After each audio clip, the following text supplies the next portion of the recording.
চাঁদের মাটিতে ১০০ দিনের কাজ গেল থমকে। স্রেফ টাকার টানাটানিতে এভাবে মাঝপথেই থমকে গেল সবকিছু। ইতিমধ্যেই অবশ্য গলে গেছে অনেক টাকা। শুধু চাঁদে, মঙ্গলে বা অন্য কোনো গ্রহান্তরে পাড়ি দিলেই হবে না, তার খরচাটাও মাথায় রাখতে হয়। আর সেটা যে কতটা গুরুত্বপূর্ণ তা নাসার একটি চমকে দেওয়া সিদ্ধান্তে প্রমাণ হয়ে গেল। চাঁদে কার্যত ১০০ দিনের কাজের বন্দোবস্ত পাকা করেছিল নাসা।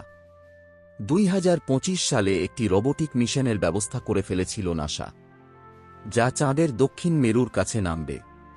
যন্ত্রটি রোবোটিক শর্ত মেনে স্বয়ংক্রিয়, যার কাজ ছিল ১০০ দিনের জন্য সেখানে টানা কাজ চালিয়ে যাওয়া।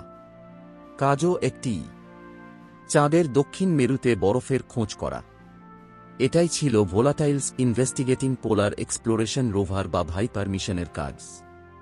চাঁদের মাটিতে এই রোবোটিক যানকে পাঠানোর জন্য অনেকটাই এগিয়ে গিয়েছিল নাসা। ইতিমধ্যেই এই মিশনের পিছনে $৪৫০ মিলিয়ন, যা ভারতীয় মুদ্রায় ৩,৭২৩ কোটি টাকার কিছু বেশি, তা খরচ করে ফেলেছে নাসা। এই বিপুল অর্থ ব্যয় করে এতদূর এগিয়ে যাওয়ার পর অবশেষে অর্থাভাবে থমকে গেল এই মিশন।